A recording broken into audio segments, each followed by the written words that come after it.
என்ன வேணும் ஸ்கூலுக்கு எல்லாமே இங்கிருக்கு. Super Saravana stores, Chennai, Madurai, Kovai. மத்திய பாஜகவிடம் பணிந்து பாஜகவிலே பயணிப்பாரா சார்? முழுக்க பாஜக எதிர்ப்பை கையில் எடுத்துப்பார் அப்படின்லாம் நான் நம்பல. பாஜக ஒரு நேச சக்தியாக அவர் தன்னுடைய தாய் கழகமாக நினைத்து இவர் தனியா ஒரு கட்சி நடத்துறதுக்கு எல்லா வாய்ப்பும் இருக்கு. இப்போ அதனால திமுகவை நம்பி இந்த ஆட்சியுடைய தவறுகளை விமர்சனங்களை பண்ணா போதுமா, திமுக மட்டும் போதுமா அப்படின்னு நிச்சயமா இல்லை. ரெண்டாவது தாவேகா மாதிரி அதே வெர்ஷன்ல அதே மொழியில பேசக்கூடிய ஒரு கட்சி, புதுசா ஒரு கட்சி வரணும். படிப்படியாக மாற்றம் இருக்கும். இன்னைக்கு யாராலும் ஒருத்தரால நிச்சயமா ஆட்சியை பிடிக்க முடியாது. கூட்டணி ஏங்க விஜயாலே கூட்டணி ஆட்சி தாங்க நடத்த முடியுது. தாவேகா மேல ஒரு நேர்மையான விமர்சனங்களை வைப்பார். தாவேகா வெர்சஸ் அண்ணாமலை, விஜய் வெர்சஸ் அண்ணாமலைங்கிற சினேரியோ தான் போவார். இவர் கட்சி ஆரம்பிச்ச ரஜினியுடைய ஆசீர்வாதம் அவருக்கு ஆதரவு கிடைக்கிறதுக்கு வாய்ப்பு இருக்கு. அவருடைய ரசிகர்களும் கிடைக்கலாம்ல இவருக்கு.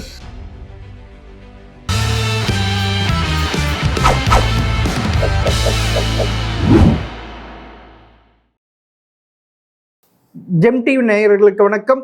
எழுத்தாளர் ராம்கி அவரை சந்திப்பவர். வணக்கம் சார். வணக்கம். என்ன சார், அண்ணாமலை தனி கட்சி ஆரம்பிப்பாரா இல்லை திரும்பவும் மத்திய பாஜகவிடம் பணிந்து பாஜகவிலே பயணிப்பாரா சார்? தண்ணி கொடுத்தனா வந்தாச்சு, சம்சார மின்சாரம் மாரி கதை தான் அது. இனிமே திரும்ப கூட்டு கொடுத்தனமா வர்றதுக்கு வாய்ப்பு இல்லை. அவர் ஒரு புதுசாக கல்யாணம் ஆகி ஒரு தனி கொடுத்தனம் போகிற மாதிரி தான் ஆக்சுவலாக போய் ட்ரை பண்ணி பார்க்குறாரு. அதனால முழுக்க அந்த குடும்பத்தை எதிர்த்துட்டு போகிற மாதிரிலாம் எனக்கு அந்த இது மாரி இல்லை. அதாவது முழுக்க பாஜக எதிர்ப்பை கையில் எடுத்துப்பார் அப்படின்லாம் நான் நம்பலை. பாஜக ஒரு நேச சக்தியாக அவர் தன்னுடைய தாய் கழகமாக நினைத்து இவர் தனியா ஒரு கட்சி நடத்துறதுக்கு எல்லா வாய்ப்பும் இருக்கு. ஆனா அவர் 5 பக்க அறிக்கையும் கொடுத்திருக்காரு மத்திய தலைவரிடம் நவீன் அபின் கிட்ட. ஆனா அவர் ரிசைன் பண்ணிட்டு ராஜினாமாவும் இது வரைக்கும் வெளி வரலையே சார். புகழ்ச்சியாதான் சொல்லிட்டு இருக்காங்க. இல்ல நீங்க கடந்த 1 ஆண்டுகளா பாருங்களேன், அதை கட்சி தலைவராக அவரு அதுல இருந்து நீக்கப்பட்ட பிறகு அவருக்கு ஒன்றும் பெரிய பொறுப்புகள் எதுவும் கொடுக்கல. அது ஒரு 3-4 மாதங்கள் அதை பத்தி எதுவும் பேசல. புதுசா பெரிய பொறுப்பு கொடுக்க போறாங்கன்னாங்க. அதுக்கப்புறம் திடீர்னு கூட்டணிக்காக அவர் பேச ஆரம்பிச்சார். எடப்பாடி பழனிசாமியை முதல்வர் ஆக்குவதற்காக நாங்க கூட்டணியாக பணியாற்றுறேன்னு சொன்னாரு. அப்ப ஏதோ ஒரு அசைன்மெண்ட் டெல்லியில இருந்து அவங்க கொடுத்துருக்காங்க. ஸோ இப்போ நீங்க போய் ஒர்க் பண்ணுங்க, எல்லாரும் சேர்ந்து ஒர்க் பண்ணுங்கன்ட்டு. ஸோ இப்போ இன்னைக்கு கொடுத்த ஒரு இந்த லெட்டர் கூட அவர் இந்த கட்சியில இல்லை என்னென்ன பிரச்சனைகள் இருந்தது, எதனால் தோல்வி அப்படிங்கிறதெல்லாம் டீட்டெயிலாக கொடுத்துருப்பாங்கன்னு நினைக்கிறேன். ஏன்னா அது மாதிரி தான் அவர் அப்பப்போ அது மாரி எல்லாம் கமெண்ட் எடுக்கிறவர். அவர் என்ன நடக்குது எல்லாம். அதனால அவருக்கு ஏதோ ஒரு அசைன்மெண்ட் கொடுத்துருக்காங்க. அதை முடித்து விட்டு இதுதான் நடந்தது அப்படி சொல்லிட்டு விலகிறதா நான் பாக்குறது ப்ராப்பரா ஒரு சைன் ஆஃப் தான். இல்ல சார், விலகிறா இருந்து இங்க இருந்து சென்னையில இருந்து அனுப்புறதுக்கு ரிசைன் லெட்டர் அனுப்புறதுக்கு எவ்வளவோ வழி இருக்குல்ல. அப்படி இருக்கிறப்ப தலைவரும் பார்த்தாரு, அப்புறமா பாஜகவுடைய 2வது பெரிய திரு அமித்ஷாவும் பார்க்கிறாரு. அவரையும் அப்புறமா இங்கிருந்து நைனா நாகேந்திரையும் வர சொல்றாங்க. அப்படின்னா அவர் எப்படியாவது தக்க வைக்க மத்திய பாஜக முயல் தான். இல்ல மத்திய பாஜக முயல்லாம். ஆனா இவர் ரொம்ப தெளிவா தானே இருக்காரு. இப்ப இந்த முடிவு எடுங்கிறது ரொம்ப நாள் தீர யோசிச்சு எடுத்தப்பட முடிவுதான். நீங்க எலெக்ஷனுக்கு முன்னாடியே அவர் தனி கட்சி ஆரம்பிக்க போறதெல்லாம் பேச்சு 6 மாதங்களுக்கு முன்னாடியே, அதாவது அக்டோபர் மாதத்திலேயே தினகரன் எல்லாம் நிறைய பேசியிருக்காரு. தினகரன் அதுக்காக தான் வெயிட்லாம் பண்ணிட்டு இருந்தார். ஸோ அதனால அப்போ ஒரு பேச்சு வந்தது.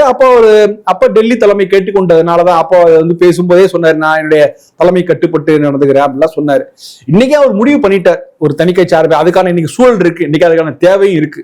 ஏன்னா இன்னைக்கு தாவேகாங்கிற ஒரு கட்சி எந்த விதமான கட்டமைப்போ எதுவும் இல்லாமல் வெறுமனே ஒரு நாள் விசில் அடித்ததுனால வந்ததுதான் அது. ஆட்சியை பிடிச்சிட்டாங்க. இப்ப அதுக்கு அவருக்கு தாவேகாங்கிற ஒரு கட்சிக்கு யார் போட்டியா இருக்க முடியும்னா புதிதாக ஒரு கட்சியை தான் உருவாகணும். ஒரு மாற்றா ஒரு புதிய கட்சி தான் வரணும். அப்படின்னா திராவிட கட்சிகள் இருக்கு சார். திராவிட கட்சிகள் எங்க இருக்கு நீங்க சொல்லுங்க. எதிர்கட்சி தலைவர் நம்ம நிறைய தடவை சொல்லியிருக்கோம். எடப்பாடி அவர்கள் எதிர்கட்சி தலைவர் இருந்த போது எங்க ஒண்ணுமே செய்யலையே, இந்த திமுக ஆட்சியை எதிர்த்து எதுவும் பேசல. அவர் அதிமுக கட்சி வாரங்கள்லயே ஒரு முழு நேரமும் ஸ்பெண்ட் பண்ணிட்டாரு அப்படிலாம் சொல்லலாம். இன்னைக்கு திமுகவுக்கு எந்த பிரச்சனையும் இல்லை. கட்சி ஸ்டாலினோட கட்டுப்பாட்டுல தான் இருக்கு. எதிர்கட்சி தலைவர் உதயநிதி இருக்கு. 25 நாள் ஆச்சு உதயநிதி சட்டமன்றத்தில் பேசினார். அதுக்கப்புறம் 2 ஸ்டேட்மெண்ட் விட்டாரு ட்விட்டர். அதுக்கப்புறம் எங்க இருக்காரு? அப்படிப்பட்ட எதிர்க்கட்சி தலைவர் நம்ம கிட்ட இருக்காரு. இப்ப அதனால திமுகவை நம்பி இந்த ஆட்சியுடைய தவறுகளை விமர்சனங்கள்ல பண்ணா போதுமா? திமுக மட்டும் போதுமா அப்படின்னு நிச்சயமா இல்ல. 2வது தாவேகா மாதிரி அதே வெர்ஷன்ல அதே மொழியில பேசக்கூடிய ஒரு கட்சி, புதுசா ஒரு கட்சி வரணும். Right sir. நீங்க தாவேகா விஜய்க்கு எதிர் அண்ணாமலை தான் நீங்க கட்டமைக்கிறீங்க. ஆனா விஜய் ஒரு 30 ஆண்டுகள் சினிமாவில் இருந்தவர். அப்புறமா தான் கட்சி ஆரம்பிச்சு 2 வருஷத்திலேயே ஆட்சிக்கு வந்து. ஆனா அப்படி ஒரு எந்த பின்புலம் இல்லையே சார். அரசியலில் நீங்க அரசியல்ல விஜய் போலதான் அண்ணாமலை போலதான் விஜய். அந்த வித்தியாசம் இருக்கு. அண்ணாமலைக்கும் விஜய்க்கு வித்தியாசம் இருக்குல்ல. ஒரு சினி ஸ்டார், ஒரு எம்ஜிஆர் மாதிரி, அதே மாதிரி ஒரு 50 வருஷம் கழிச்சு திருப்பி சினிமாவில் இருந்ததுன்னு ஒரு முதல்வரா தமிழக மக்கள் தேர்ந்தெடுக்கிறாங்க. அப்படி இருக்கிறப்ப சினிமா விட்டு அதர் சைட்ல இருந்து எடுப்பாங்களே. சினிமா புகழ் விஜய்க்கு இருக்கு. நான் அது மாற்று கருத்தே இல்லை, நிச்சயமா இருக்கு. அதுலயே நம்ம இன்னும் கொஞ்சம் உன்னிப்பா பார்க்கணும். விஜய் கிட்ட இருக்கிற சினிமா புகழ்ங்கிறது ஒரு எம்ஜிஆர் கிட்ட இருந்தது, சிவாஜி கிட்ட இருந்த, ரஜினி கிட்ட இருந்த, கமல் கிட்ட இருந்த சினிமா புகழா அப்படின்னு நம்ம பார்க்கணும். ஸோ அதனால சினிமா புகழ் நிச்சயமா அண்ணாமலையை விட ஒப்பிடும் போது விஜய்க்கு ஒரு சினிமா புகழ் கூடுதலா இருக்கு. பட் மக்கள் இன்னைக்கு யோசிப்பாங்க எப்படின்னா, சரி ஒரு சினிமா நடிகர் ஆட்சியை பிடிச்சி வந்துட்டார், இப்ப திரும்ப ஒரு மாற்றா கொடுக்கும்போது ஏன் திரும்ப இன்னொரு சினிமா நடிகருக்கு சான்ஸ் கொடுக்கணும்? ஒரு நல்ல ஒரு அதிகாரியை கொடுக்கலாமே, இல்ல வேறு ஏதாவது அரசியலை சீரியஸா பாக்குறவங்களான்னு நினைக்கிறது வாய்ப்பு இருக்கு. அதாவது உடனடியே நாளைக்கு கட்சி ஆரம்பிச்சோன்னா அண்ணாமலை உடனே தேர்தல் நின்று ஜெயிச்சு போய் உடனே விஜய்க்கு சேலஞ்ச் பண்ணி உடனே முதல்வர் ஆயிடுவாருன்னு நான் சொல்லல. படிப்படியாக மாற்றம் இருக்கும். இன்னைக்கு யாராலும் ஒருத்தரால நிச்சயமா ஆட்சியை பிடிக்க முடியாது. கூட்டணி ஏங்க விஜயாலே கூட்டணி ஆட்சி தாங்க நடத்த முடியுது. நீங்க ஆனா தனித்து நின்று 108 இடங்களை பிடிச்சாரு. அது எந்தவித பெரிய பிரச்சாரம் இல்லாம, எந்த விதமான பெரிய அளவில் காசு கொடுக்காம, எந்த வேட்பாளர் முகமே தெரியாதவங்களாம் ஜெயிச்சிருக்காங்க சார் ஃபர்ஸ்ட் டைம்ல. சார் அதெல்லாம் சரிதான் சார். வெற்றி பெற்ற பிறகு அவர் அப்ப பேசுறோம். நீ 10 ஆண்டுகளை எந்த காசுமே கொடுக்காம விஜயாவது ஒரு வேன் மேல ஏறி நின்று ரொம்ப ஆடம்பரமான ஒரு கூட்டம் தான் அதுல ஏறி நின்று பேசுறாரு. சீமான் தெருமண்ணில் தான் பேசினாரு. சீமானுக்கு வெற்றி கிடைக்கல அப்படிங்கனால அவரை விட்டுடுறோம். அப்படி இந்த ப்ராசஸ் இருக்குல்ல. சீமான் ரொம்ப எளிமையான பிரச்சாரத்தை முன்னெடுத்தார். யாருக்கையும் காசு கொடுக்கல, யாரு கூடயும் எந்த விதமான யாருக்கையும் மண்டியிடலை, எல்லாம் தனியா பேசினார். அவருக்கு வெற்றி கிடைக்கவில்லை, தோற்று போனார். இவர் வெற்றி கிடைச்சது. உடனே விஜய் ஒரு பெரிய அளவு வெற்றி பெற்றாருன்னு அவர் ஒரு ரோல் மாடல். தப்பு இல்லை, வெற்றி அவரோட நிஜமான வெற்றி தான், இல்லைன்னு சொல்லல. ஆனா இந்த வெற்றி எந்த நாளைக்கு நீடிக்கும் அப்படிங்கறதையும் நம்ம பார்க்க வேண்டியிருக்கு. இனி அரசாங்கம் அவருடைய ஆட்சியை பொறுத்துதான் அது இருக்கு. நான் என்ன சொல்றேன், இன்னைக்கு நீங்க சொல்றீங்க 107 இடங்களை தனித்து போட்டியிட்டு ஜெயிச்சு வந்திருக்காரு. இன்னைக்கு திரும்ப ஒரு ரீஎலெக்ஷன் நடந்ததுனால் திரும்ப தனித்து நிற்பாரா அப்படிங்கிறதே முதல்ல கேள்விக்குறி. தனித்து நின்று 107 இடங்கள் கிடைக்குமாங்கிறது சந்தேகம் தான். ஏன்னா இனிமே ஒரு கட்சி தனித்து தேர்தலை சந்திப்பதே ரொம்ப ரொம்ப அரிது. அப்படியே நின்றாலும் அவர்களால் செஞ்சுரி அடிக்கிறதுல ரொம்ப ரொம்ப கஷ்டம். இனி வருங்கால கூட்டணி அரசியல் தான் சார், கூட்டணி ஆட்சி தான், கூட்டணி அரசியல் தான். ஸோ அதனால அவங்க ஏரியாவில் யாரெல்லாம் பலமா இருக்காங்களோ அவங்கெல்லாம் ஜெயிச்சு வருவாங்க. இப்போ அதனாலதான் அதிமுக பாமக கூட்டணி ரொம்ப ஸ்ட்ராங்கா இருக்குது. உங்களுக்கு ஒரு சில ஏரியாவில் நீங்க லீட் பண்றீங்க, ஒரு சில ஏரியாவில் நான் லீட் பண்றேன். ஸோ நம்ம 2 பேரும் சேர்ந்து கூட்டணி போட்டா நமக்கு இன்னும் நிறைய அதிகள் ஓட் டிரான்ஸ்ஃபர் நடக்கும் அப்படின்ட்டு. இந்த விஷயம் அதிமுக பாமக புரிஞ்சிருக்கு, திமுகவுக்கு புரியல. அதனாலதான் அவங்க பாருங்க ஒரு பேரளவு தான் கூட்டணி இருந்தது. ஸோ அதனால இப்ப நீங்க திமுக வழியில் தான் தாவேகாவும் போகுது. நமக்கு ஒரு கூட்டணி வேணுங்கிறதுனாலதான் அவர் இறங்கி யாரெல்லாம் பார்த்தார், எல்லா கூட்டணி கட்சி தலைவர்களுக்கும் வீட்டுக்கே போனார். சோஃபா போனிச்சு, அதுக்கப்புறம் முதல்வர் வந்தார். இன்னைக்கும் விடாம சிவி சண்முகம் அந்த அவங்களையும் போய் பார்க்குற அளவுக்கு இருக்காருன்னா, ஸோ இது கூட்டணியுடைய முக்கியத்துவம் வேண்டும். இனி வரும் காலத்துல நமக்கு இந்த ஆட்சியை நீடிக்கிறதோ நம்ம அரசியல் நீடிப்பதற்கும் கூட்டணி வேணும்னு விஜயா முடிவு பண்ணியிருக்காரு. சார் எனக்கு ஒரு சந்தேகம். ஏன்னா நீங்க சொல்றீங்க அண்ணாமலை தனி கட்சி தான் ஆரம்பிப்பார். அப்படி இருக்கிறப்ப மத்திய அரசை பகைத்து கொண்டால் நமக்கு பின்விளைவுகள் ஏற்படும்ட்டு அதை சமாளிக்க இப்படி ஒரு இது எடுத்து அவர் போய் பார்த்துருக்கலாம்ல. இல்ல நிச்சயமா அண்ணாமலை அவர்கள் கட்சி ஆரம்பித்தா கூட அவர் பல கட்சிகளே பகைத்து கொள்ள மாட்டார். நீங்க என்ன பாஜக மட்டும் இல்ல, பாஜக மேல நிச்சயமா விமர்சனம் வைக்க மாட்டார். வேறு தேசிய கட்சிகள் காங்கிரஸோ வேற எந்த கட்சிகள் மேலேயும் விமர்சனம் வைக்க மாட்டாருன்னு நான் பாக்குறேன். ஈவன் திமுக திமுக மேலும் பெரிய விமர்சனம் வைக்க மாட்டாருன்னா என்னுடைய அண்டர்ஸ்டாண்டிங். யார் மேல விமர்சனம்? ரொம்ப சிம்பிள். இங்க ஆளுங்கட்சி தாவேகாவுடைய குறைகள், அவங்க என்ன செய்யணும், ஒரு பாசிட்டிவா நீங்க வந்திருக்கீங்க ஒரு கடுமையான எப்படி திமுக அதிமுக வைத்த குற்றச்சாட்டுகள் அதிமுக திமுக மாரி எல்லாம் அந்த மாதிரியான அரசியலுக்குள்ள போகாம தாவேக்கா மேல ஒரு நேர்மையான விமர்சனங்களை வைப்பார். தாவேக்கா வெர்சஸ் அண்ணாமலை, விஜய் வெர்சஸ் அண்ணாமலைங்கிற சினேரியோ நோக்கி தான் போவார். அது எந்த அளவுக்கு ஒர்க் அவுட் ஆகுது வேற, அண்ணாமலை அதை நோக்கி தான் போறாரு. ஆனா விஜய் என்ன நினைக்கிறார், அதை விரும்பல. விஜய் விரும்பலனாலதான் தேர்தலில் தோற்று போன ஸ்டாலினை முன்னாடி வைத்து இனிமே எனக்கும் ஸ்டாலின் தான் போட்டிங்கிறாரு. ஸ்டாலின் தோற்று போயிட்டார், அவர் இருக்கார். எதிர்கட்சி தலைவரா உதயநிதியும் வந்துட்டார். இன்னைக்கு வந்து விஜய் வெர்சஸ் அதர்ஸ் தான் இருக்கு. இவர் ஏன் வலிந்து போய் விஜய் வெர்சஸ் ஸ்டாலின் முன்வைக்கிறார்? ஏன்னா அது உங்களுக்கு வசதியா இருக்குது, எளிதா இருக்கு. மற்றவங்களை பத்தி நம்ம பேசாம கடந்து வருவதற்கு ஒரு வசதியா இருக்கிறதுனால நான் வந்து கடைசி வரைக்கும் ஸ்டாலின் கூட தான் போட்டி போடுவேன் அப்படிங்கிறார். ஸோ அதை பிரேக் பண்ணி விஜய் வெர்சஸ் அண்ணாமலைன்னு வர்றதுக்கு அண்ணாமலை முயற்சி செய்கிறார். இதுக்கு இடம் வேறு வழி இல்லாம விஜய் இடம் கொடுப்பாரு. அந்த மாதிரி சுச்சுவேஷன் வரதான் ஆகும். சார் நீங்க ஒண்ணு சொல்றீங்க, ரஜினின்ட்டு சொன்னீங்க.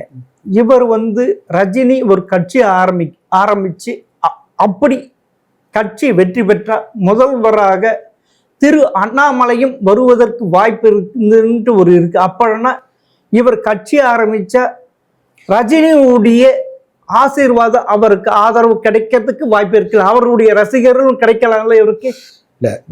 ஏன்னா நீங்க ரஜினி கட்சி ஆரம்பிக்க அந்த கமிட்டியில் நீங்களும் ஒருவரா இருந்தீங்க. 6 மாதங்கள் அந்த கட்சி, அதுக்காக நான் தான் பணியாற்றினேன். ஆமா, அப்ப என்ன நடந்ததுலாம் தெரியும். இவர் ஏன் இந்த திடீரென்று ஒரு நாள் வந்து சூப்பர் ஸ்டார்கள் திடீர்னு ஒரு பிரஸ் மீட் கொடுத்து எனக்கு முதல்வராக வரத்துக்கெல்லாம் எனக்கு விருப்பம் இல்லை, நான் ஒரு புதிய ஒரு இளைய தலைமுறையை கொண்டு வரணும், ஒரு அரசியல ஒரு மாற்றத்தை ஏற்படுத்தணும், இப்ப மாற்றம் இல்லைன்னா எப்பவும் வராது.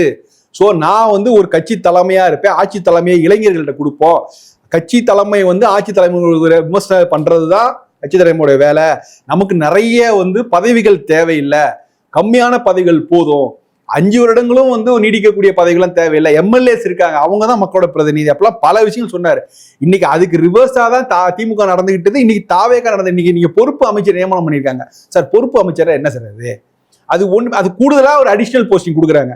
உங்க ஊருக்கு உங்க தொகுதிக்கு எம்எல்ஏ இருக்காரு, உங்க தொகுதிக்கு எம்பி இருக்காரு, உங்க கட்சிக்கு மாவட்ட செயலர் இருக்காரு, ஒன்றிய செயலர் எல்லாம் இருக்காரு. இதெல்லாம் மீறி எதுக்கு பொறுப்பு அமைச்சர்னு ஒன்று கொடுக்கணும்? ஒரு புதுசா அடிஷனல் போஸ்டிங் கிரியேட் அதுக்கு ஒரு அதிகார பவர் சென்டர் ஆக்சுவலா. அப்ப நீங்க போஸ்டர் அடிக்கும் போது அவரையும் சேர்த்துக்கணும். இப்ப நீங்க உங்க தொகுதி பிரச்சனையை எம்எல்ஏ போய் சொன்னீங்கன்னா அவர் என்ன சொல்லுவாரு, நீங்க அமைச்சர்ட்டையும் சொல்லுங்கம்பாங்க, பொறுப்பு அமைச்சர்ட்டையும் சொல்லும்பாங்க, எம்பி கிட்ட எல்லார்ட்டையும் சொல்லணும். இது தேவை. இந்த மாதிரி பதவிகளை குறைக்க வேண்டுங்கிறது தான் வந்து 5 ஆண்டுகள் முன்னாடி அவர் சொன்னார். அதெல்லாம் நடைமுறை சாத்தியமா என்னன்னு தெரியல. இன்னைக்கு உண்மைதான் ஆரம்பிக்கணும். ஸோ அப்படி இருக்கும்போது இந்த மாதிரி விஷயங்கள் ஒரு நடக்கும்போது நிச்சயமாக அதுக்கான ஆசீர்வாதம் இருக்கும். ஆதரவு அளிப்பாரா இல்லையாங்கிறது தெரியல. ஆனால் பெரும்பாலான ரஜினி ரசிகர்களுக்கு ஒரு மாற்றம் வந்தா நல்லது தானே அப்படின்னு நினைப்பாங்க. ஸோ அதனால அவங்க வந்து உறுதியா இருப்பாங்கன்னா நான் பாக்குறேன் சார். அது ஒன்று பிளஸ் பாயிண்ட். இன்னொன்று சார், இப்ப வந்து பாஜக நிறைய பேர், அதாவது ஒரு 3% 11% கொண்டு வந்தவர் அண்ணாமலை. அப்படின்னா அந்த பாஜக இருந்த அந்த வாக்குகளும் இப்ப கட்சி ஆரம்பிச்ச அண்ணாமலைக்கு வருவதற்கு அதுவும் வாய்ப்பு. எனக்கு நான் பல விவாதங்கள் சொல்லி 11% என்னால் ஏற்றுக்கொள்ள முடியவில்லை. அன்னைக்கு 2024 11% அது பாஜக மட்டும் இல்லை, பாமக, தினகரன் இருந்தாரு, ஓபிஎஸ் இருந்தாங்க. ஸோ இவங்கெல்லாம் கொண்டு வந்த ஒரு சேர்த்த ஒரு வாக்கு வங்கி. 2வது, அன்னைக்கு அண்ணாமலை பிரதமராக வரணும் இல்லை அண்ணாமலை முதல்வராக ஆகணும்னு யாரும் ஓட்டு போடல. மோடி அவர்கள் பிரதமராக தொடர வேண்டும் இப்படி என்று நினைச்சு அன்னைக்கு இருந்த மோடி எதிர்ப்பு, பாஜக எதிர்ப்பு மத்தியில ஒரு கணிசமானவர்கள் வந்து மோடியை தொடர வேண்டும் முடிவு பண்ணிருக்காங்க. ஸோ அதுல வந்து அதுதான் 11%. நீங்க கம்பேர் பண்ணும்போது 11% அகைன்ஸ்டா தான் எல்லாரும் தமிழ்நாட்டில் பெரும்பாலானவர்கள் மோடி ஆட்சி தொடர வேண்டாம் என்றுதான் முடிவு பண்ணாங்க. அப்படித்தான் வந்து ஓட்டு விழுந்திருக்குது. ஆனா நீங்க பாத்தீங்கன்னா அதே தான் பாஜகவோட தான் அதிமுக. ஆனா அந்த ஓட்டு வரல இல்ல, 3% ஓட்டு தான். அப்படின்னா அண்ணாமலை ஆதரித்தவர்கள் அந்த இளைஞர்கள் அப்பன்னா யாருக்கு போட்டு, சீமானுக்கும் விஜய்க்கு தானே போட்டிருக்காங்க. இன்னைக்கு நம்ம நியூ நார்மல். இன்னைக்கு தாவேக்கா ஆட்சிக்கு வந்த பிறகு நீங்க ஓட் பர்சன்ட் எடுத்து பார்த்தீங்கன்னா என்ன இருக்குது, காங்கிரஸும் 3% தான், பாஜகவும் 3% தான். அந்த சீட்டா கன்வெர்ட் ஆகும்போது இந்த கூட்டணி பலம் அதெல்லாம் இருந்ததுனால காங்கிரஸுக்கு 5 சீட் கிடைச்சிச்சு, பாஜகவும் 1 சீட் இருக்குது. ஸோ தேசிய கட்சிகளால இவர்கள் தான் வளர முடியும். மிஞ்சி போனா 3% 5% ஆகும். அதுலயும் வந்து மத்தியில இருக்கிற ஆட்சியில் இருக்கவங்க ரொம்ப தமிழ்நாட்டு மேல ரொம்ப அக்கறை செலுத்தி அடிக்கடி வந்து, எப்படி ராஜீவ்காந்தி 13 முறை வந்தார்ல தமிழ்நாட்டுக்கு, அது மாதிரிலாம் மோடி வந்து தமிழ்நாட்டுல வந்து தமிழ்நாட்டை தாளாட்டி சீராட்டி ரொம்ப ஸ்பெஷல் அட்டென்ஷன் கொடுத்தாங்கன்னா ஒருவேளை நான் மோடி மட்டும் சொல்ல, ராகுல் காந்தியே சொல்ல, ராகுல் காந்தியே அதே மாதிரி வந்து பண்ணானா அப்ப ராகுல் காந்தியும் மோடியும் இருக்கும்போது அப்ப தேசிய கட்சிகளுக்கான ஒரு பாப்புலாரிட்டி அதிகமாகும். அது எவ்வளவு போகும்னா 3% 5% ஆகும். 5% தாண்டி ஒண்ணுமே செய்ய முடியாது. 5% கிட்டத்தட்ட நாம் தமிழர் அவருடைய வாக்கு வங்கி தான், அவ்வளவுதான்.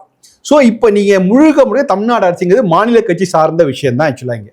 அப்ப நீங்க 3% வாங்கிற பாஜக வந்து அதுல ஒரு சில பேர் வந்து அண்ணாமலை கிட்ட வரலாம். தேசிய கட்சிக்கு வாக்கு வங்கி அப்படிதான் இருக்க போகுது.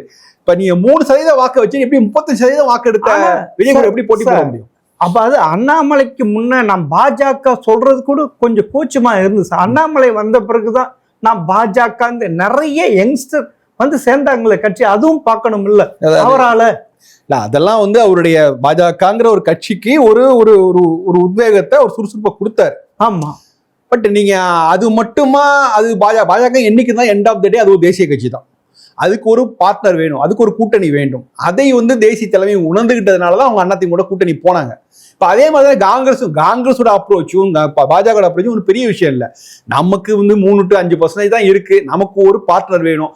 யார் நம்பகமான பார்ட்னர் அப்படின்னு பார்க்கும்போது எடப்பாடி அவர்கள் கண்ணுக்கு தெரிஞ்சாங்க. ரொம்ப ரிசர்ச்ஃபுல் நல்ல பார்ட்னர் அப்படின்னால எடப்பாடி தேர்ந்தெடுத்து அதிமுக தலைமையிலான கூட்டணி அமைச்சாங்க. இன்னைக்கு அது மாதிரியான கூட்டணி செட்டப் தான் வந்து பாஜகவும் தேவை, காங்கிரஸ் தேவை, அப்படிதான் போவாங்க. இப்ப அதுலயே இருந்துகிட்டு பாஜக எப்படி அடுத்த கட்டத்துக்கு வளர்க்க முடியும்னா வளர்க்க முடியாது. அப்ப நீங்க வேற ஏதாவது தனி கட்சியா போகணும். ஸோ அதனால நம்ம பாஜகவில் இருந்துகிட்டு செய்ததை நம்ம தனியா ஒரு ஃப்ரீ ஹேண்டோட தனியா பண்ணலாம்னு அண்ணாமலை நினைத்திருக்கலாம். ரெண்டாவது இன்னைக்கு ஒன்று ஸ்பேஸ், இன்னைக்கான அந்த மாற்றுக்கான அந்த இடம் இருக்கு, வெற்றிடம், விஜய் எதிர்க்கக்கூடிய வெற்றிடம்ங்கிறது அந்த இடத்துல வந்து அண்ணாமலை ஃபிட் ஆகுறாரு. இப்ப அந்த இடத்துல வந்து ஒரு ஸ்டாலினோ ஒரு எடப்பாடியோ இல்ல உதயநிதியால ஃபிட் ஆக முடியல. அது என்ன, நீங்க வந்து சாதாரணமா நீங்க சொல்றது கரெக்ட். ஏன்னா ஸ்டாலினுக்கும் 70 வயசு கடந்து போச்சு, எடப்பாடிக்கும் 70 வயசு கடந்து போயிடுச்சு. நீங்க சொல்றது இப்போதைக்கு. ஆனா அப்பனா அண்ணாமலையும் இருக்கிற, உதயநிதி இருக்கிற, ஏன் உதயநிதி நீங்க இதுல என்னன்னா நீங்க உதயநிதிக்கு வந்து எல்லா வாய்ப்புகளும் கூடி வந்திருக்கு. அவர் ஒரு சினிமா நடிகரா ஆரம்பிக்கிறார்.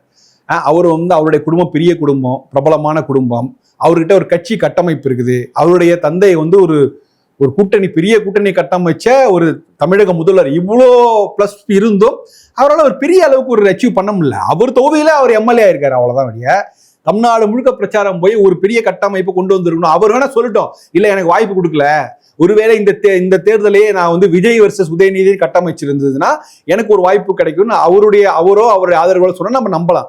ஆனா அது மாதிரி அதுக்கான வாய்ப்பு இல்லை. இன்னைக்கு திமுக மேல அதிகமா என்ன குறை சொல்றாங்கன்னா வாரிசு அரசியல் தான் குறை சொல்றாங்க. ஆட்சியில் நல்லது பண்ணாங்க, நலத்திட்டங்கள்லாம் இருக்குங்க. ஆனாலும் இந்த உதயநிதியை ஃபோர்ஸ்ஃபுல்லா எப்படி கலைஞர் தன்னுடைய மகனை உள்ளே கொண்டு வரதுக்கு எவ்வளவு காலம் எடுத்துக்கிட்டார், ஆனா அதை விட ஃபாஸ்ட் ட்ராக்ல ஒரு தட்கல்ல போட்டு ஒரு 6 மாதத்திலே இவங்களை உள்ள கொண்டு வந்துட்டாங்களேங்கிற ஒரு கசப்பு பொதுமக்களை தாண்டி திமுக கட்சியில மத்தியிலே இருக்கு. திமுக காரங்கள்ட்ட போய் கட்சி தோல்விக்கு என்ன காரணம்னா, இல்லைங்க அது வாரிசு அரசியல் எல்லா மட்டத்திலும் இருக்குங்க, அது தலைமை மட்டும் இல்லைங்க, மாவட்ட செயலர் ஆரம்பிச்சு ராணிப்பேட்டையில காந்தி என்ன நடந்ததுன்னு தெரியும் உங்களுக்கு. நான் இன்னும் ஒரு கூட்டணி 2 கூட்டணி 3 முகங்கள் கூட்டணியா கூட வருது வாய்ப்பு. எப்படி நீங்க ஆந்திரால சந்திரபாபு நாயுடு ஒரு எக்ஸ்பீரியன்ஸான ஒரு தலைவர், ஆமா, ஏற்கனவே பல முறை முதல்வராக இருந்தார். அவருக்கு ஒரு தேசிய கட்சியான பாஜக கை கொடுக்குது. ரெண்டாவது ஒரு யங் ப்ராமிசிங் ஒரு லீடரா பவன் கல்யாண் கை கொடுக்குறாரு. ஸோ ஒரு 3 முகம் கொண்ட ஒரு கூட்டணியா இருந்தனால இன்னைக்கு சக்சஸ்ஃபுல்லா அவங்க ஆட்சியை பிடிக்க முடிஞ்சு வந்துருக்கு. அது போல தமிழ்நாட்டில் அந்த 3 பேருக்கான தேவை இருக்கு. ஒரு எக்ஸ்பீரியன்ஸான ஒரு லீடரு பிளஸ் ஒரு தேசிய கட்சியோட ஆதரவு பிளஸ் ஒரு யங் ஒரு கட்சி அப்படிங்கிற இதை 3 சேர்ந்தால்தான் அடுத்தது. அதுதான் வந்து அதை நோக்கி தான் போகுது. இப்ப வந்து பாத்தீங்கன்னா விஜயுடைய அமைச்சர்கள் பாத்தீங்கன்னா 8 பேர் வந்து பட்டியல் இனத்தவர். அப்போனா அது ஒரு பட்டியல் இனத்துக்கான ஒரு கட்சி மாதிரி இருக்கு. அப்போனா பிசி நம்மளெல்லாம் விட்டுட்டாங்க. அப்படி இருக்கப்ப இதை அண்ணாமலை கையில் எடுப்பாரா?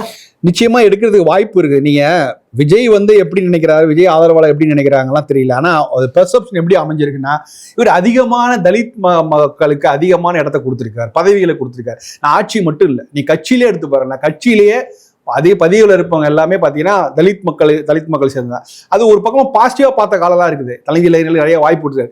ஆனா நம்ம இந்த தமிழ் சொசைட்டில வந்து எல்லாருக்குமான சமூக நீதி இருக்குல்ல, ஈக்குவலா இருக்கணும். அது எப்படி நீங்க வந்து ஒரு பக்கம் மட்டும் சார்பா நீங்க பிற்படுத்தப்பட்ட மக்களை மட்டுமே ப்ரொஜெக்ட் பண்றதும் தவறு தான். அப்படித்தானே திராவிட இயக்கமே அப்படி பார்ப்பனல்லாத இயக்கமா உருவானது. 90s ரவிக்குமார் தானே விமர்சனம் எல்லாம் பண்றாரு. நீங்க தலித் மக்களை கண்டுக்கல விட்டுட்டீங்க, அப்ப கலைஞர் காலத்துக்கு அப்புறமா தான் தலித் மக்களையும் சேர்ந்து ஒருங்கிணைச்சி சமூக நீதினு ஒரு கம்ப்ளீட் சைக்கிள் இருந்துச்சு. இல்ல கலைஞர் காலத்துக்கு முன்னாடி அண்ணா காலம் வரைக்கும் எப்படி இருந்ததுன்னா அது ஒரு பிற்படுத்தப்பட்ட மக்களுடைய கட்சி தான், பார்ப்பனர் அல்லாதவர்கள் ஒரு கட்சி தான் இருந்தது. ஸோ இப்போ கலைஞர் காலத்துக்கு அப்புறம் மாறி வந்தது. அதுலயும் உள்ள குறைகள்ல தான் வந்து விடுதலை சிறுத்தைகள் கட்சி, ரவிக்குமார் போன்ற இன்டர்நேஷனல்ஸ் தான் கேள்வி எழுப்பினாங்க. இன்னைக்கு கால நாளம் மாறுது. இப்போ எல்லா கட்சிகளுக்கும் பிரதிநிதித்துவம் கொடுக்கணும். இப்ப சினிமா நடிகராக ஆட்சிக்கு வந்துட்டார், அவரே அது ஒரு தெரிந்து செய்தாரா தெரியாம செய்தாரான்னு தெரியாது. ஆனா அவர் தெரியாம செய்தா கூட அவர் பின்னால் இன்னைக்கு கிறிஸ்துவ சமுதாயம் பின்னாடி திரண்டு நிக்குது. தலித் இளைஞர்கள் முழுக்க விடுதலை சிறுத்தைகள்கிட்ட இல்லை, அவங்க முழுக்க எல்லாமே மடைமாற்றி அங்க போயிட்டாங்க. ஸோ இப்படி உருவாகும் போது இதோடைய செயல்பாடுகள் எப்படி இருக்குது, இதை தொடர்ந்து என்கரேஜ் பண்றாரா விஜய்? இப்படிதான் நம்மளுடைய ஆதார வங்கி இப்படிதான் இருக்கு, இனிமே நம்ம வந்து நம்மளுடைய ஆட்சி, நம்மளுடைய கட்சியில நம்மளுடைய செயல்பாடு எல்லாமே ஒரு கிறிஸ்தவ சமூகம் தலித் சமூகத்தை அப்பீஸ் பண்ற மாதிரி இருக்கும் அப்படிங்கிற ஒரு போக்கு இருந்ததுன்னா கண்டிப்பா நீங்க சொல்ற மாதிரி ஒரு கவுண்டர் போலரைசேஷன் நடக்கும். ஒரு மற்ற கட்சி இவங்க 2 சமூகம்லாம் மற்ற சமூகம்லாம் ஒன்னா திரண்டு வருவாங்க. அது தமிழ்நாட்டில் ரொம்ப ஈஸியா நம்ம வந்து 5 ஆண்டுகள் பேசணும். நம்ம அதிமுக வந்து ஒரு கொங்கு மண்டலத்தை சுருங்கி விட்ட கட்சியா போயிடுச்சு, மதுரைக்கு அப்புறம் ஆள் இல்லை அப்படிலாம் சொன்னாங்க. ஸோ சாதாரண பொதுவெளியிலே பேச்சுகள் இப்படிதான் இருக்கும்போது இப்ப நிஜமாவே ஒரு விஷயம் நடந்துட்டு இருக்கும்போது அதுக்கு அகைன்ஸ்டா ஒரு கவுண்டர் போலரைசேஷன் நிச்சயமா நடக்கும். ஸோ அந்த மாதிரி நடக்காமல் பார்த்து கொள்ள வேண்டியது இந்த அரசோடைய ரொம்ப முக்கியமான விஷயம். சினிமா நடிகர் பேக்ரவுண்டு, சினிமா நடிகர் கட்சி அப்படிங்கனால இதெல்லாம் நடக்காதுன்னு நான் நினைக்கிறேன். அதை தாண்டி நடந்ததுன்னா அது அவருடைய அரசியல் எதிர்காலத்துக்கு ரொம்ப கேள்விக்குறியாகும். அப்பனா இதுவும் அண்ணாமலைக்கு ஒரு பிளஸ் பாயிண்ட் ஆகும். கண்டிப்பா பிளஸ் பாயிண்ட் தான், கண்டிப்பா பிளஸ் பாயிண்ட். பிற்படுத்தப்பட்டவர் அதுல ஒரு அதான் நீங்க பிற்படுத்தப்பட்ட அந்த சமூக வாக்குகள் அந்த அவர் கோவை மண்டல இருந்து வர்றதும் அவருக்கு ஒரு பெரிய பிளஸ். தமிழ்நாடு முழுக்க தமிழ்நாடு ஒரு இமேஜ் இருக்கு அவருக்கு. ஏன்னா ஏற்கனவே மண் யாத்திரை எல்லாம் போயிருக்காரு. ஸோ மண்ணின் மைந்தரா தான் பாக்குறாங்கல்ல. நீங்க தமிழ்நாட்டுல தமிழ்நாடுக்கான இமேஜ் இருக்கிறவங்க ரொம்ப கஷ்டம், ரொம்ப கம்மியா இருக்காங்க. ரெண்டாவது அவருக்கான ஒரு ஒரு எதிர்ப்பு ஓட்டுன்னு ஒண்ணு இல்லை. இப்ப நீ அண்ணாமலை அரசியலுக்கு வந்தபோது திமுக அவர் பாஜகவின் முகமாவும் தெரிவாருல்ல, பாஜகவின் தலைவரா இருக்கு, அது போக முடியாது. இந்த தாய்க்கூடி ஊரவே கட் பண்ணவே முடியாது. அதான் சொல்றேன், அவருடைய நகர்வுகள் எல்லாமே முழுக்க ஆன்டி பிஜேபிங்கிற மாதிரி இருக்காது. அவர் வந்து பாஜகவை நேச சக்தியா தான் பார்ப்பார். அவர் எப்படி சொல்லுவாருன்னா அது தேசிய கட்சிகள். நான் அதுதான் இந்த புரிதல் வந்து ரொம்ப நாளாவே இருக்கு. அதாவது தேசிய கட்சிகள் தான், மாநில கட்சிகள் தான். நாடாளுமன்ற தேர்தல் வரும்போது அவங்க கூட்டணி சேருவாங்க, இப்ப அவங்க ஒரு அப்பர் ஹேண்ட் எடுப்பாங்க, அவங்களுக்கு கூடுதலாக சீட் கொடுப்பாங்க. அப்பனா அண்ணாமலை தன்னை ஒரு தமிழன், ஒரு தமிழ்நாடு, ஏன்னா நானும் கருப்பு திராவிடன் சொன்னாரு. இன்னைக்கு நம்ம 30 வருஷத்துக்கு முன்னாடி ஒரு முக்கியமான விஷயம் நடந்து அந்த பஸ்ஸை மிஸ் பண்ணிட்டோம். மூப்பனார் வைத்த முக்கியமான கோஷம் வளமான தமிழகம், வலிமையான பாரதம். ஆமா, அந்த எக்ஸ்டென்ஷன் யாராவது கொண்டு போயிருந்தாங்கன்னா இன்னைக்கு தமிழ்நாட்டில் ஒரு நல்ல கட்சி கிடைச்சிருக்கும். நமக்கு வந்து தேசிய பார்வை வேணும், தமிழ்நாட்டில் ஒரு பார்வை வேணும் அப்படிங்கிறது. அது அந்த இடத்துல வந்து தாமேக்கா அப்படியே சுருங்கி போச்சு, தமிழ் மாநில காங்கிரஸ் அப்படியே சுருங்கி போயிட்டாங்க. அந்த இடத்த நிரப்புறதே ஒரு பர்ஃபெக்டான காம்பினேஷனா இருக்குன்னு பாக்குறேன். இன்னைக்கு அதுக்கான தேவை இருக்கு. அப்படி ஒரு கட்சி வேணும் தமிழ்நாட்டு அரசியல்ல. பிளஸ் ஒரு சினிமா பின்னணியோட ஒரு ஆட்சி, சினிமா நடிகர் வந்து ஆட்சிக்கு வந்திருக்கும் போது அவர் நிச்சயமா தவறுகள் செய்வார். அதை தட்டி கேட்கிற இடத்துல வந்து போகும்போது அவருக்கு பதிலாக இவருன்னு சொன்னா நீங்க வந்து எனக்கு கூடுதல் அனுபவம் இருக்குது, கூடுதலா ஆட்சி பணியில இருந்திருக்கு, எனக்கு அந்த அனுபவம் இருக்குது, என்னால அதோட பெட்டரா பண்ண முடியும் ஒரு நம்பிக்கையே ஒரு இல்லை. அதை மக்கள் வந்து ஏற்றுக்கொள்வார்தான் நினைக்கிறேன். ஸோ வெற்றி என்னங்கிறது தெரியல. ஆனா இது ஒரு நீண்ட கால நோக்குல விஜய் வெர்சஸ் அண்ணாமலைன்னு வருது தமிழ்நாட்டுடைய அரசியலுக்கு நல்லதுன்னு நான் பாக்குறேன். அப்படின்னா நீங்க சொல்ல மாட்டீங்கன்னா அந்த பிற்படுத்தப்பட்ட ஒரு வாக்கு இருக்கு, ரஜினி ரசிகர்களுடைய வாக்கு இருக்கு, பாஜக வரவங்க அந்த ஒரு வாக்கு இருக்கு. அப்பனா இப்ப தாவேக்கா அது அந்த ஆன்டி இன்கம் கண்டிப்பா வாக்கு இருக்கு. 25 நாள்ல நமக்கு ஆன்டி இன்கம் தெரியுது. அப்பனா இவ்வளவு அவருக்கு அண்ணாமலைக்கு பிளஸ் பாயிண்ட். உன்னங்கட்ட மத்திய அரசு ஆசீர்வாதத்தோடு இவர் கட்சி ஆரம்பிக்கிறாரா? நிச்சயமா மத்திய அரசுடைய பாஜகவுடைய ஆசீர்வாதத்துடன் சூப்பர் ஸ்டாரோடைய ஆதரவு இருக்குமான்னு தெரியாது. ஆசீர்வாதம் நிச்சயமா இருக்கு. ஏன்னா அவர் அந்த இடங்களில் தான் வளர்ந்து வந்தவர். ஸோ அதனால அவர் வீட்டுக்கு பெரியவர்கள் அவர் ஆசீர்வாதம் பண்ணாம நான் கட்சி ஆரம்பிக்கிறேன் வாங்கினா நிச்சயமா ஆசீர்வாதம் பண்ணுவாங்க. கட்டாயம். ஏன்னா ரஜினிக்கும் விஜய்க்கும் ஆகாது, நான் பருந்து நீ ஒரு காக்கா. அப்படி முன்னங்கட்ட விஜய் 108 இடங்கள் வெற்றி பெற்று அவரை வாழ்த்தாமல் முதல்வராக தோற்று போனவர், எம்எல்ஏ ஆக முடியவர். அதுவும் அப்புறமா அதுல அதிமுக திமுக கூட்டணி உருவாக்க ஆட்சியை செய்யறதுக்கு அவர் அரசியலில் ஈடுபட வேண்டிய அவசியம் ரஜினிக்கு இல்லை. ரெண்டாவது ஒரு ஸ்டாலின் நண்பராக தான் போய் பார்த்தார். அவர் போய் பார்த்து வந்த பிறகுதான் அடுத்த நாள் தான் வந்து இந்த கான்ஸ்பிரசி தியரி எல்லாம் கிடக்க கட்டி பறக்குது. அதெல்லாம் ரைட்டு. ஆனா சார் ரஜினி அரசியலுக்கு வர வேண்டிய அவசியம் இல்லை. ஆனா அவருடைய சூழல்ல அவருடைய முகாமில் இருந்து யாராவது வந்தாங்கன்னா அதை நிச்சயமாக ஆதரிப்பார், ஆசீர்வாதம் செய்வாருங்கிற அந்த நம்பிக்கை எனக்கு. அப்படி அதாவது இனி வந்து பாஜக தமிழகத்தில் தன்னால் வளர முடியாது, இந்த இந்துத்துவ கோட்பாடு எடுபடாதுன்ட்டு சொல்லிட்டு தான் இப்ப மறைமுகமாக அண்ணாமலையை கொண்டு வரலாம். அப்படிதான் விமர்சனங்கள் வரும். ஆனாலும் இதுதான் யதார்த்தம். என்னன்னா தேசிய கட்சிகள், அது பாஜகவும் காங்கிரஸாலும் ஒரு இடத்தை தாண்டி வளர முடியாது. அவர்களுக்கு மாநில கட்சிகள் தேவை. நிச்சயமாக பாஜகவுக்கு நிறைய மாநில கட்சிகள் தேவை. அவங்களுக்கு இன்னொரு தமிழ்நாட்டில் ஒரு பவன் கல்யாண் தேவை, இன்னொரு சந்திரபாபு நாயுடு தேவை. ஸோ தமிழ்நாட்டில் இன்னொரு சந்திரபாபு நாயுடாக எடப்பாடி பழனிசாமியால் இருக்க முடியும். இங்க பவன் கல்யாணாக வருவதற்கு தான் ஆட்கள் இல்லை. அந்த இடத்தை அண்ணாமலை ஃபீல் பண்ண. சரி சார், இப்ப வந்து இரு திராவிட கட்சிகள் 50% வச்சிருக்கு. அப்புறம்னா இப்ப யாரு அண்ணாமலை வந்தா எப்படி விஜய் 0ல இருந்து ஆரம்பிக்கிற அதே மாதிரி அப்பனா விஜய் வந்து அதிமுக வாக்கை, இவர் வந்து திமுக வாக்கை கரைப்பாரு, இரு திராவிட கட்சி வாக்கை கரைச்சிடுவாங்க. நான் இந்த தேர்தலில் கத்துக்கிட்ட பாடம் வந்து இனிமே இந்த பர்சன்டேஜ் கணக்குக்கு நம்ம போக கூடாதுன்னு தான் நான் பாக்குறேன். ஏன்னா இந்த திமுக அண்ணா திமுக பர்சன்டேஜ் கூட எத்தனை நாள் நீடிக்கும், இதே இடைத்தேர்தல் வரைக்கும் நீடிக்குமானே ஒரு சந்தேகம் இருக்கு. ரெண்டாவது விஜய் கிட்ட இருக்கிற 35% வாக்குங்கிறது அது வந்து மாற்றத்திற்கான வாக்கு முழுமையா கூட கிடையாது. அவருடைய உண்மையான அவர் கட்சிக்கான வாக்கு ஒரு 12 அல்லது 15% இருக்கலாம். அதுக்கு மேல வந்த 20%ங்கிறது ஒரு மதிமேல் புனைகள் போட்ட ஓட்டு. இது இவரை பிடிக்கல. திமுக காரர்களே நிறைய பேர் ஓட்டு போட்டுருக்காங்க தாவேக்காக. பாஜக காரர்கள் ஓட்டு போட்ட இல்லாம நான் விசிலுக்கு தான் போட்டேன்னு சொல்லியிருக்காங்க. ஸோ அதனால அந்த 20%ங்கிறது மாறக்கூடியது ஆக்சுவலா. ஸோ அவருக்கு ஒரு 12 to 15% தான் இருக்கு. ஸோ திமுகவுக்கு வந்து அவருடைய இயல்பான இது வரைக்கும் நம்ம ஆவரேஜ் எடுத்து பார்த்தா 20-22% அவங்க வாக்கு அதுதான் வாங்கியிருக்காங்க. காத்து வந்து இவர்கள்ட்ட இல்லை, வேற எங்கேயோ இருக்குது. அது காத்து இந்த பக்கம் அடிக்கும் போது இவங்க ஜெயிச்சு போறாங்க, அந்த பக்கம் அடிக்கும்போது அவங்க ஜெயிச்சு போறாங்க. அவ்வளவுதான் வித்தியாசம். விஜய் ஆளுங்கட்சியா இருக்கிற அவரை எதிர்த்து எப்படி அவருடைய தவறுகளை எப்படி எல்லாம் சுட்டி காட்டி மக்களிடம் கொண்டு போகிறாரோ அண்ணாமலை அதுக்கேற்ற மாதிரிதான் அவனுடைய அரசியல் வாழ்க்கை அமையும் எடுத்துக்கலாமா? நிச்சயமா அதுதான் அவருக்கு மெயின். அப்ப அந்த இடம் தான் அவருக்கு ஸ்கோப். அதுதான் வந்து அண்ணாமலையோட ஸ்கோப். இதே தான் உதயநிதிக்குமான இடமும் உதயநிதியும் அண்ணாமலையும் வந்து ஒப்பிட்டு பார்ப்பாங்க.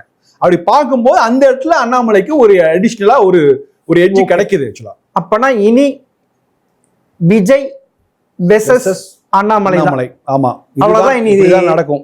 இதுதான் இதுக்கான முதல் ஒரு ட்ரெய்லரே நம்ம இடைத்தேர்தல் பார்க்கலாம். இனி பணம் தேவையில்லை அதெல்லாம் சொல்லிட்டு இருந்த அந்த இரு திராவிட கட்சிகள் சொல்லி 100 கோடி செலவு பண்ணோம், 50 கோடி உங்ககிட்ட எதுவுமே இது இல்லை. மக்கள் இப்ப இருக்கிற இளைஞர்கள் ஒரு வித்தியாசமா இடைத்தேர்தலில் இதுல நமக்கு இதுக்கான முதல் அறிகுறி தெரிய ஆரம்பிச்சுன்னு நினைக்கிறேன். ஒருவேளை இடைத்தேர்தலில் அண்ணாமலை நிற்பதாக முடிவு செய்திருந்தால்னா இன்னும் அரசியல் நம்ம நினைக்கிறத விட அதிகமான மாற்றங்கள் குயிக்கான நேரத்தில் நடக்கும்னு நான் நினைக்கிறேன். பார்க்கலாம் சார், பொறுத்து இருந்து பார்க்கலாம் சார். மிக்க நன்றி சார். என்ன வேணும் ஸ்கூலுக்கு, எல்லாமே இங்கிருக்கு. Super Saravana stores, Chennai, Madurai, Kovai.